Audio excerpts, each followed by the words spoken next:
pediatrician. I work per diem in Eugene, but in 2017 my family moved to Denmark, and I'm establishing a new career and a new life in Denmark.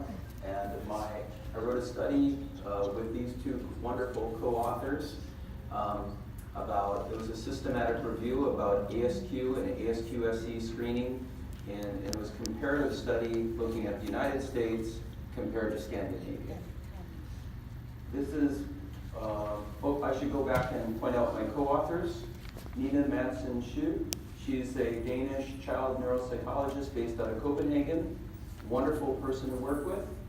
And Dr. Phil Wilson, who's a general practitioner and has published so many articles. And he's based out of the University of Aberdeen in Scotland, but he also has an affiliation with the University of Copenhagen. So he's been a wonderful person to work with too. This is what our paper looks like. It was published online in the fall of 2018. It went to print within the last month. Our systematic review had two objectives.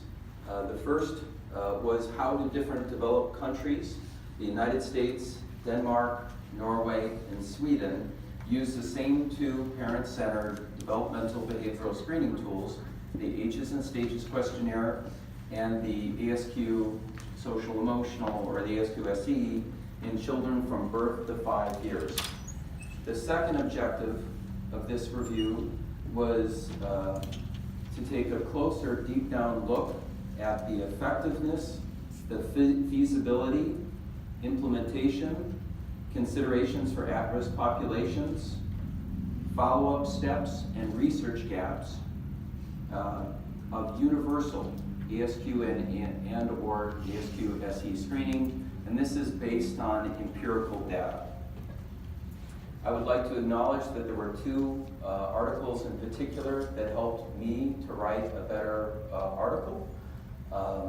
The first one was a systematic review that was published about the ASQ psychometric properties at 2 and 2.5 years of age. This is a really good article. But it didn't involve the target countries that we were looking at, so it didn't get included, but I kind of used it to help me, write a systematic review. Another one was a narrative review that was published about the use of the ASQ in low and middle income countries. And it was written by Jason Small, Holly Hicks Small, Emily Vargas Brown, and myself, and it was published in 2018. And it was published in the same journal, Developmental Medicine and Child Neurology. It's no longer in press, it's been published.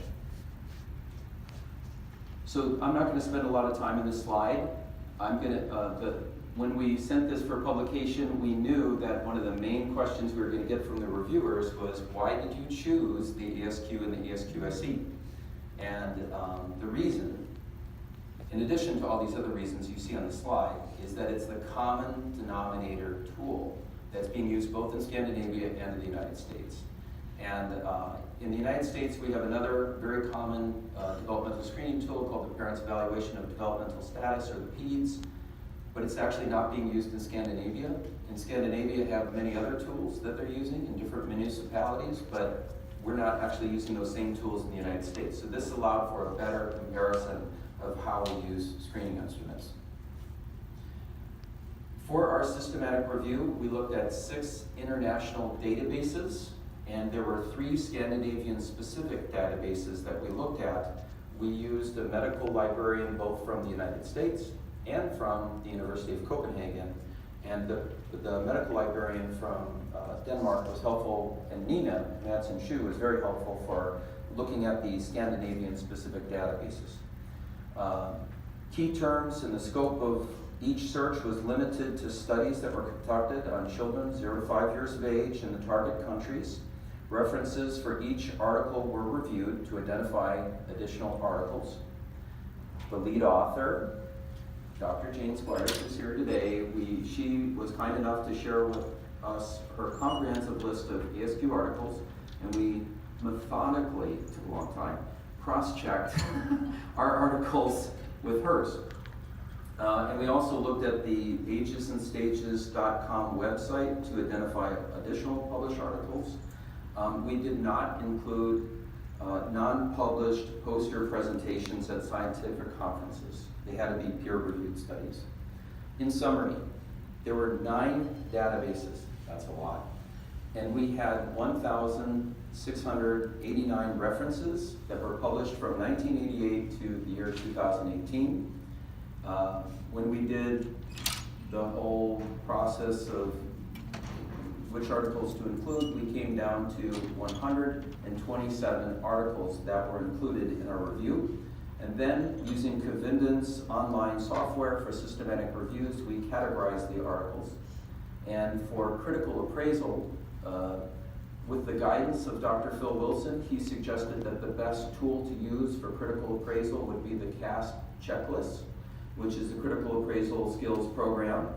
And we use that for data synthesis for all articles that apply to universal ASQ and/or ASQ SE screening in a general or an at-risk population. Inclusion criteria. We only included articles that looked at all 5 developmental domains of the ESQ. There were some actually good studies that didn't always do that, but we did not include them. The reason, we wanted to maintain consistency with the ESQ user guide's reported psychometric properties. Articles that used abbreviated versions of the ESQ, less than 6 items per developmental domain, or articles which haphazardly omitted scored items on the ASQ SE were not included in our systematic review. Articles had to use the correct age interval ASQ, especially for articles that related to premature children. Target country had to be identified, and the article to be included in our review had to have empirical data. And so a lot of articles got not included because of that. Excluded studies. I would like to mostly point out that there were 14 ASQ and/or ASQ SE studies that were good, but they actually didn't have any empirical data really to extrapolate from them. There were 11 studies that did not use all 5 ASQ subdomains. There were 4 studies that used abbreviated ASQ subdomains, like, for example, maybe 4 of the questions in the communication domain. Or they used an abbreviated version of the ASQ SE. We just didn't understand how you can really, explain the psychometric properties in the methodology section, and then, I think you understand. This is our Prisma flow diagram. I won't go into detail about it. Article categorization. The article that I had previously written with Jason Small and Holly Hicks Small and Emily Vargas Barone was helpful for this portion of our systematic review. We categorized the articles based studies that were involved universal screening on a general or at-risk population. Another category was psychometric studies. Another category was an intervention or exposure research study, where the ASQ is used to track developmental outcomes over time. And then review or policy-related articles, some of which actually did have some empirical data. And then we subcategorized it into what setting this article was done in. So some of the studies involved primary medical care settings. Others were subspecialty settings. For example, at a child neurologist, or at a premature follow-up clinic with a developmental behavioral pediatrician, or a cardiology clinic, or a hematology oncology clinic. There was many. You would be surprised how many subspecialties are using the ASQ. Nurse home visit setting was another category. Child care, early learning, and preschool settings were all lumped into the same category. Social service settings, these were mostly homeless shelters in the United States. There aren't any homeless shelters in Denmark, I don't think. And then cross-sector setting, or a birth cohort, and this is a more common study that's seen in Scandinavia. So there were two main graphs that were published in our article. The first one addresses the question, how are different developed countries using the ASQ or the ASQSE for different populations and different reasons based on the article category? And so on the y-axis, you have the number of studies. And then on the x-axis, you have the countries, going from left to right: Denmark, Norway, Sweden, the United States.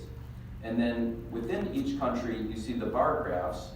And so on the farthest graph to the left, the white bar, those are studies that occurred in a general population.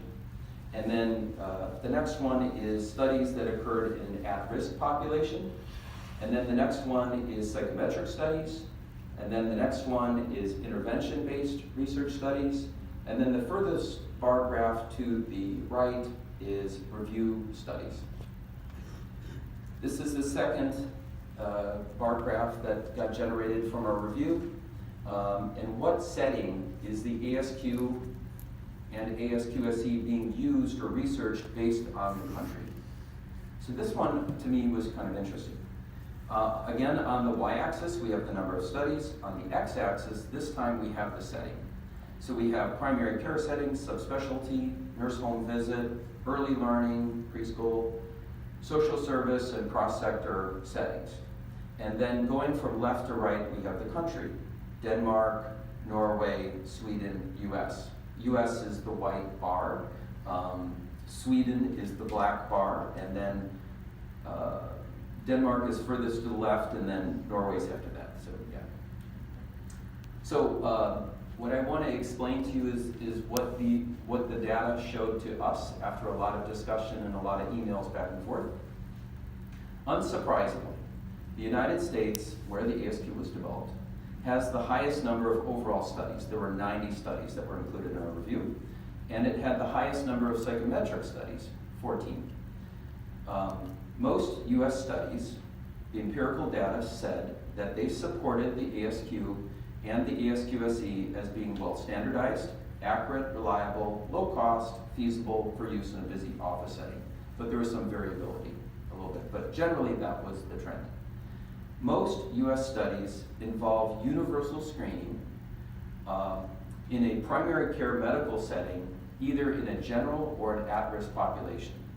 General population is just a routine clinic somewhere in America.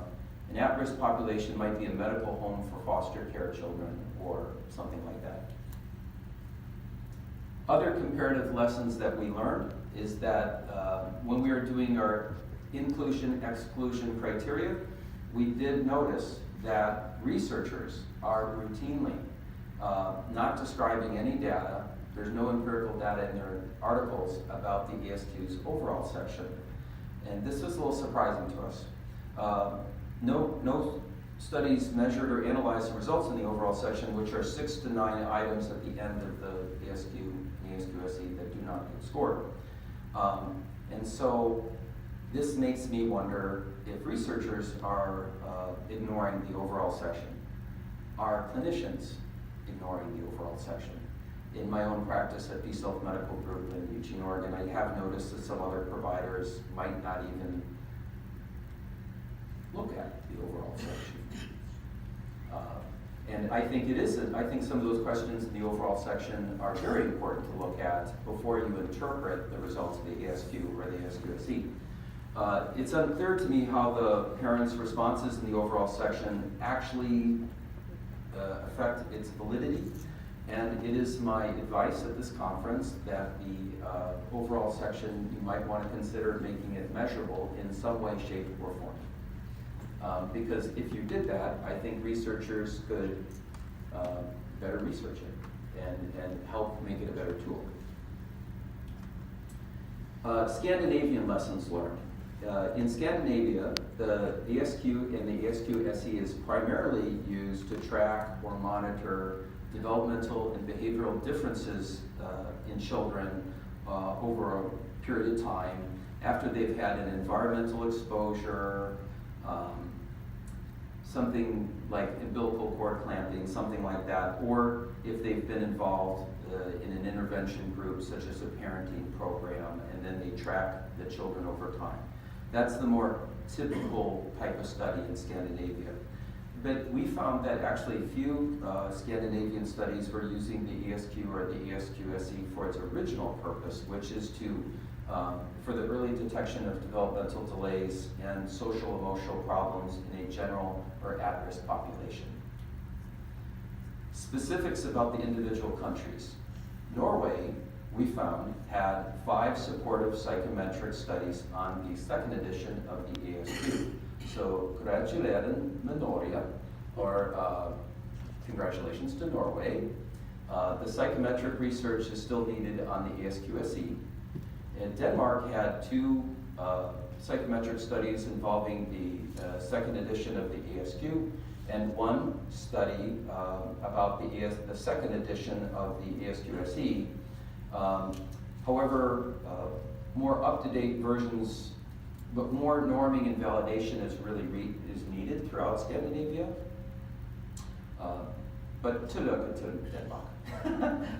You know, I still want to say Denmark is really moving ahead with this kind of research, so that's good. Sweden is kind of lagging behind the other 2 Scandinavian countries, which is a little concerning to me because actually Sweden is the most populous of the 3 Scandinavian countries. They had 1 ASQ-SE validation study, but there's really not much psychometric research. With their intervention-based studies, at the time we did our review, 7 out of the 8 Swedish studies were kind of all about the same thing. They were about developmental risk outcomes related to whether a child had delayed or early umbilical cord clamping. These were very important studies that changed practice after a child's born throughout the world. And the ASQ had a part of that, so that's important. But I think that we need to do more psychometric research in Sweden. Other Scandinavian lessons learned. The Danish and Norwegian ASQ and ASQ-SE have been officially translated with back translations, and they're now commercially available. So that's good. But these tools are available they're translated into Swedish with back translations, I suppose, but it's not commercially available in Sweden.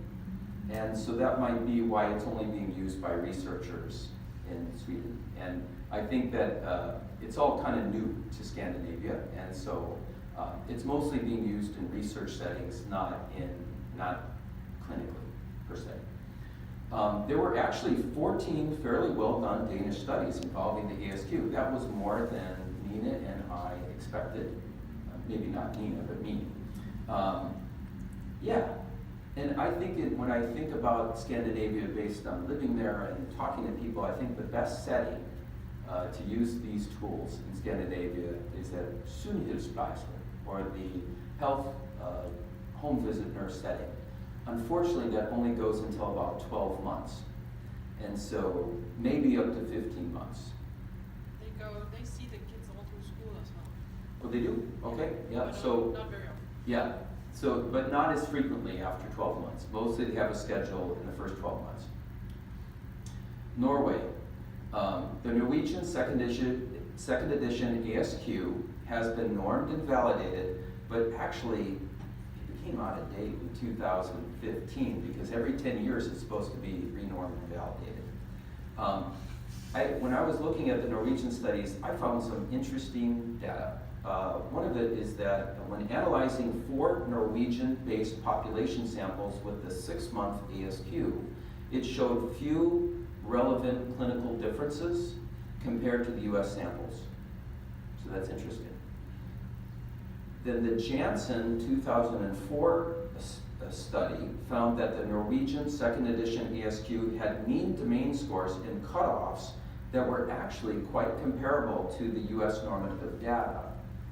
Although the variation in the domain scores tended to be smaller in the Norwegian sample, which everybody I talked to in Scandinavia, they're not surprised by that. There was one randomized Norwegian study on a general population which found that the ASQ male back collection strategy was problematic. Interestingly, in infants and toddlers, if you mail the ASQ to a Norwegian family's home, 76% of the time they'll complete it, before they come in for a visit. But in preschoolers, not the case. Only 32% of the time did you get it back if you mailed it out to home. So not so good. Another lesson from Norway that we're actually not doing here in the United States, I don't think, is that if the Edinburgh postnatal depression scale is positive, and it shows that the mother may have depression or anxiety, that means that child needs an ASQ SE screening at 2 years or younger. I think we intuitively might know that we have to also focus on the child when moms are depressed. But are Americans doing that? No, I don't think so. Also, it's another pearl for America from Scandinavia is there's a trend to screen fathers. It doesn't matter who's the family. If there's two parents in the family, they both should be screened for depression and anxiety. And that's definitely more being done in Scandinavia than it is in the US, I'd say. Sweden. Swedish ASQ and ASQSE are for research use only. As I said before, there weren't any validation or norming studies that we identified. There was one ASQ SE validation, but no norming study identified.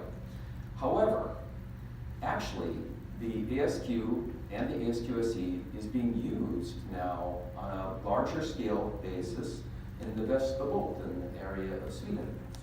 And so I think that's interesting. And then, of course, as soon as our review was published, as expected, there was probably the best Swedish study that I saw. And it was called Social Emotional Problems Among 3-Year-Olds Differ Based on the Child's Gender and Custody Arrangement. When I found this to be a highly interesting article. It was well written, and if you get a chance, you should check it out. U.S. evidence and lessons learned. In U.S. medical settings, our empirical data says that developmental behavioral surveillance is enhanced when medical providers universally and periodically screen a general or at-risk population with the ASQ or the ASQSE. We already knew that, but I think our review kind of reaffirmed it. A randomized controlled trial in a U.S. medical setting showed that ASQ screening improved the timeline for the early identification of suspected delays, the timeline for physician-generated referrals, the timeline for linkage to early intervention, and it increased the percentage of children receiving early intervention services. So that's a good study. Other studies that are notable in our review. The ABCD study from North Carolina, when they implemented the ASQ, the rates of screening increased over the first 2 to 2.5 years of the initiative, and this did lead to early intervention referrals in at-risk children with positive screens. The percentage of children receiving early intervention services in the state of North Carolina increased from 3 to 4.3%. That's good data. In Illinois, had some lessons to share with Scandinavia and other areas. They had something called the EDOPC initiative, and they trained their primary care practices to routinely and periodically screen with the second edition of the ASQ and the ASQSE in the first 3 years of life. This initiative reached its target screening rate of 85% with the ASQ in 11 out of the 16 practices, and they got to 85% with the ASQSE in 7 out of the 16 practices. So it took an initiative. The point of this is that it takes initiatives.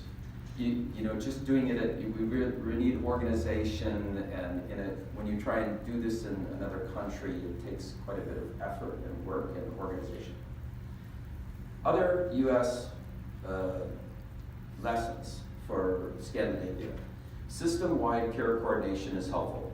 There's data from the Help Me Grow program that says that if you have a positive ASQ screen and you refer to an early intervention agency in the United States, about 50% of the time there'll be a linkage. With the Help Me Grow model of care, you can get that linkage rate up to about 80%. But it requires effort and system-wide care coordination. Another lesson from America for Scandinavia is that an integrated model of care is helpful. We have a program in the United States called Healthy Steps, and this involves co-location with, so you have a doctor, like a pediatrician or a family practitioner or a nurse practitioner, and they are co-located in the same physical building with a pediatric psychologist or an early developmental specialist. And that model of care improves short-term outcomes and more effectively fosters referral and care coordination services. So that's a pearl for Scandinavia. Other overall evidence is in general populations, this is data we already knew, but we're just reaffirming it, that pediatrician impression fails to timely identify and refer the large majority of children with suspected developmental delays. Our review shows that general and at-risk populations broadly benefited, that's the word we used in the article, in many different ways. To be specific with you, what are those different ways that it broadly benefited? It increased early detection rates, it increased early referral rates, it increased early intervention eligibility rates, and there were also favorable surveys from parents and physicians about the screening process. At-risk populations. This is interesting. There's more research out there on at-risk populations than I was aware of until we did this systematic review. I think I'm going to read all 14 at-risk groups for you, just so you get a sense of what groups seem, there's empirical data saying that they benefited from an ASQ or ASQSE screening process. Those groups are exposure to peripartum maternal depression, foster care placement, parents not being proficient in the country's primary language, homelessness, teenage parents, international adoptees, children frequently presenting to emergency rooms, children from military families where there's a deployed parent. That's important to note with the Naval Academy being just down the road. Military families here in the U.S. need additional help. Preterm children, low birth weight children, many articles in neurological settings, neurology clinics, involving children who have epilepsy or seizure disorders. ASQ screening helps further identify children who have delays who are previously identified. Complex congenital heart disease, sickle cell disease, childhood cancer, and a positive newborn metabolic screening result that could adversely affect neurodevelopment. There is one outlier study that found that concluded that the ASQ did not effectively identify any additional domain delays beyond the communication delay, and it involved children who were diagnosed with bilateral sensorineural hearing loss. So for that group of children, more assessment is needed than just the ASQ. There were two interesting articles about this question. Can the ASQ help to detect autism spectrum disorders? There was a good study published in 2015 in the Journal of Developmental Behavioral Pediatrics by Harvard and colleagues that said that if the ASQ's communication domain is in the referral or monitoring zones at 18 or 24 months, then in that situation, you should go on to a second stage screener, that being an autism-specific screen, such as the revised MCHAT with its follow-up. Another study that was, to me, interesting came from Scandinavia, and it's found that children who passed the MCHAT, or an autism-specific screen, at 18 months, so screen's negative, but were later diagnosed with autism, if you go back to their charts, you find out that they often had ASQ delays in the communication, personal, social, and fine motor domains at 18 months. And that these differences of these missed cases of autism were more pronounced in females. So the ASQ maybe could be used as a first level screener, and if it's concerning, then do autism specific screening after that. But I think we need more data to kind of solidify decision making here in the States. This is something that Phil Wilson shared with me, and I think it's something I just want to say because it's very important. It comes from Muir Gray from a landmark article in 2008. All screening programs do harm. Some do good as well. And of these, some do more good than harm at reasonable cost. The first task of any public health service is to identify beneficial programs by appraising the evidence. And so this systematic review was something that was missing, and then I think we need to do a better job of providing high quality evidence to support screening programs. I would like to say that when we did our review, we actually did not identify any articles that explicitly investigated harms or provided any evidence that the ASQ or the ASQSE increased parental anxiety or harmed children or harmed families or harmed society. We did find 5 studies that reported or provided empirical data that the primary care doctor or the parents/caregivers valued and learned new information about the child's strengths and limitations from the screening process. So working as a team, you can kind of say who's responsible for the job of screening in the country. As a pediatrician, I feel like this is just part of our job description, that we should be just like measuring a blood pressure, measuring a head circumference, height, weight. You measure their developmental and social, emotional status. That's just part of the visit. With U.S. children under 18 years of age, 15% of children have a developmental disability. Approximately 1.7% have autism. 11 to 20% of U.S. children have a mental health disorder under 18, and ADHD, 11%. However, how did you get all that data? That is from randomized telephone surveys, parent report surveys that are very detailed, trying to determine whether they have this diagnosis. And compare that to Scandinavia. The literature from Scandinavia says that about 12% of children 8 to 9 years of age have a DSM-5 developmental disability or mental health disorder. I should say that that's based on having a formal assessment done by a pediatric psychiatrist or neurologist.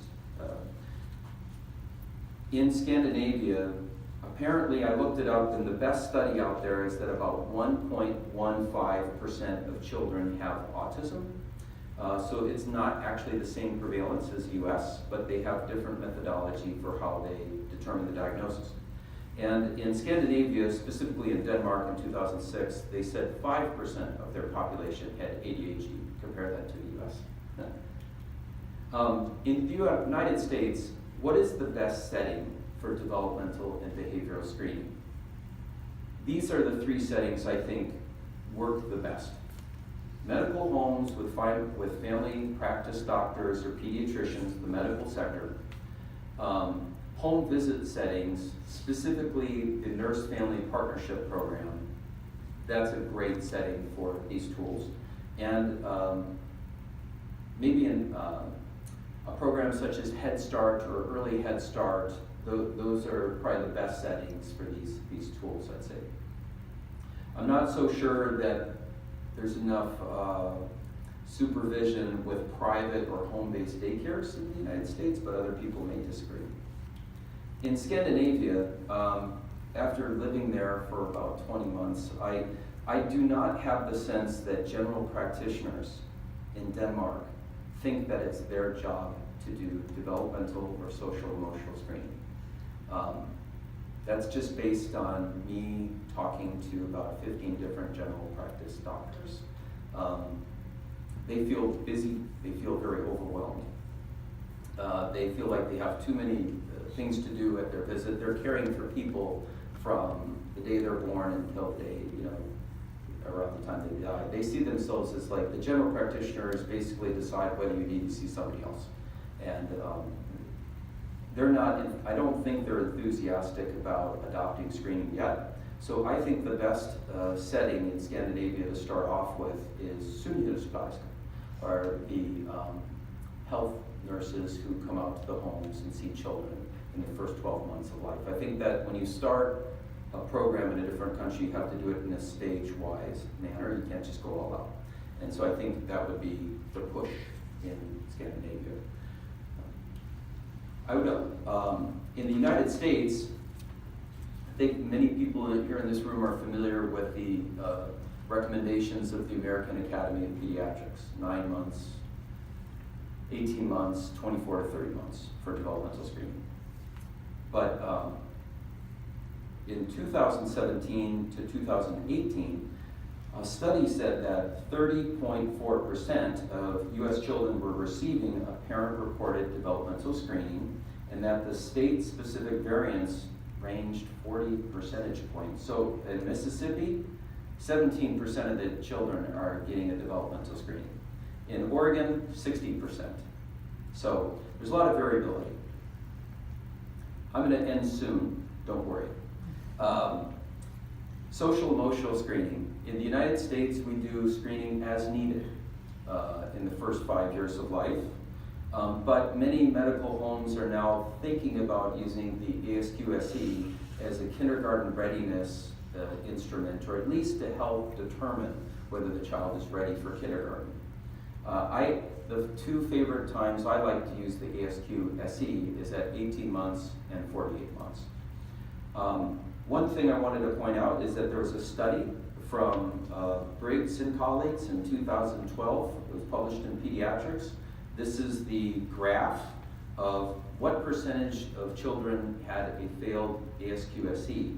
And you can see as they get older, from 6 months to 12 to 18 to 24 to 30 to 36 months, the percentage goes up, which isn't probably that surprising. What's interesting to me is that 22.4% of children between 6 to 36 months of age had a failed ASQ-SE in this study. And then the Swedish study that was done in the Västerbotten area, only 10% of their population failed the Swedish version of the ASQ-SE. So they probably just have there may be a lower risk population, there probably is a lower risk population in Scandinavia. Because Scandinavia has more of a national framework for early childhood development. They actually have paid maternity leave, paid paternity leave. They have 93 to 96% of their children from 3 to 5 years of age are in a preschool. It's amazing what they do over there, but what they're missing is a better early detection and intervention program. I'm not going to talk too much about this, which is follow-up steps. When I do presentations in Scandinavia, this is something they really want to hear more about, but I'll just say that they're in the slides and you're welcome to look at them. And I want to end on this note. This is from Diane Berger. She came up with this, and we talked about this at a restaurant long ago, and I still think it's a really wonderful thing to share with other countries. This is the kind of overview, or the system-wide approach, where you have coordination and checking, verifying processes between the medical, educational, social, and mental health sectors. Thank you, Diane, for coming up with this. I think this is a good diagram to end on. Okay? Thanks.